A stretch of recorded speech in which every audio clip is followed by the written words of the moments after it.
आता एक मोठी बातमी त्या प्रहार संघटना आता महायुतीमधून बाहेर पडलेले नवनीत राणा यांच्या विरोधात बच्चू कडू आता अमरावती लोकसभा मतदारसंघातून उमेदवार देणार आहेत। 6 एप्रिल रोजी अमरावतीसाठी उमेदवारी अर्ज भरला जाणार आहे। अमरावती लोकसभेकरता आम्हाला एक चांगला उमेदवार मिळालाय। आमदार बच्चू कडू यांनी लोकशाही मराठीला ही माहिती दिलेली आहे। अमरावती लोकसभेकरता उत्तम उमेदवार मिळालाय। हा उमेदवार 1 लाख मतांच्या लीडने निवडून येईल असं बच्चू कडू यांनी दावा केलाय। खरं तर याआधी मागच्या काही दिवसांपासून या मतदारसंघात चर्चा सुरू होती।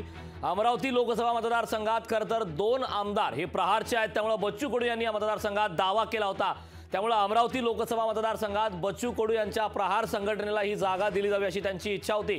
आणि आताची सर्वात मोठी बातमी त्या प्रहार संघटना महायुतीतून बाहेर पडलेली आहे।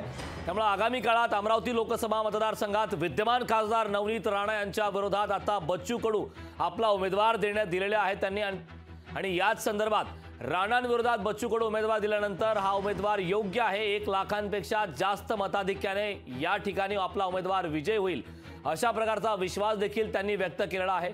अमरावती लोकसभेकरता उत्तम उमेदवार मिळालेला आहे। हा उमेदवार 1 लाख मतांच्या लीडने निवडून येईल असं बच्चू कडू यांनी दावा केलेला आहे। याबाबतचे ताजे अपडेट देण्यासाठी आपले प्रतिनिधी सूरज दहाट आपल्यासोबत जोडलेले आहेत। सूरज, अमरावती लोकसभा मतदारसंघात दररोज वेगवेगळे नाट्यमय घडामोडी आपण पाहतोय, त्यातच आता अत्यंत महत्त्वाची असलेली त्या लोकसभेकरता प्रहार संघटना आता महायुतीतून बाहेर पडलेली आहे आणि त्यांनी आता प्रहार संघटनेकडून 6 एप्रिल रोजी उमेदवारी अर्ज भरणार अशी देखील घोषणा केली आहे। नेमके उमेदवार कोण आहेत हे आणि याबद्दल सविस्तर काय सांगशील?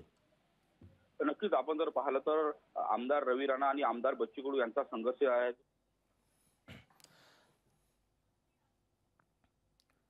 तर या संदर्भात चर्चा करण्यासाठी आपल्यासोबत स्वतः आमदार बच्चू कडू जोडलेले आहेत। कडूजी, लोकशाही मराठीमध्ये आपलं खूप खूप स्वागत आहे। खरं तर अमरावती लोकसभा मतदारसंघात आता विद्यमान खासदार नवनीत राणा जे आहेत त्यांच्याबरोबर आपण उमेदवार देणार आहात अशा प्रकारची माहिती आपल्यापर्यंत आलेली आहे। नेमके उमेदवार कोण आहेत आणि या संदर्भात महायुतीमध्ये आपली नेमकी काय चर्चा झाली आहे, यापुढची आपली नेमकी भूमिका काय असणार आहे? उमेदवार बीजेपी मधलाच असेल, भारतीय जनता पार्टीचा एक सच्चा कार्यकर्ता आहे आणि त्यासोबत मी चुकलो होते पहिल्याच्या याच्यामध्ये 6 तारीख सांगितलं होतं, 3 तारखेला आम्ही अर्ज भरणार। अगदी। आणि मला असं वाटतं का एकंदरीत राणाबद्दलची असणारी नाराजी म्हणजे भारतीय जनता पार्टीच्या कार्यकर्त्यांची नाराजी आहे, लोकांची नाराजी आहे, आमची सुद्धा सगळ्यांची नाराजी आहे। एकंदरीत या नाराजीचा फायदा आम्हाला चांगला भेटू शकतो आणि इतरही पक्ष आमच्या उमेदवाराला मतं देऊ शकतात। अगदी। कडूजी, खरं तर महत्त्वाचा प्रश्न हा आहे की नवनीत राणा यांच्या विरोधात मतदारसंघामध्ये नाराजी आहे, हाच केवळ एकमेव मुद्दा आहे का या व्यतिरिक्त आणखीन काही मुद्दे आहेत? महायुतीमध्ये वरिष्ठांशी आपली काही या संदर्भात सविस्तर चर्चा झाली का? याच्यापेक्षा मोठा मुद्दा असू शकत नाही। तुम्ही सांगा, खुद ज्या पार्टीकडून जे उभे राहत आहे त्यांच्यामध्ये 75% लोकांची कार्यकर्त्यांची नाराजी आहे आणि ते शोधत आहे का आपण पर्यायी उमेदवार चांगला असला तर आम्ही त्याला निवडून देऊ। आणि मग आम्ही हा सगळा अभ्यास केल्यानंतर आज आम्हाला म्हणजे एकंदरीत सगळ्या चर्चा केल्या। आम्ही बऱ्याच दलित संघटना, मुस्लिम संघटना, भारतीय जनता पार्टी, काही काँग्रेस सगळ्यांना विचारलं, तेव्हा आपण 3रा उमेदवार दिला तर आम्ही सोबत राहू आणि त्या संधीचं सोनं करायचं आहे आम्हाला।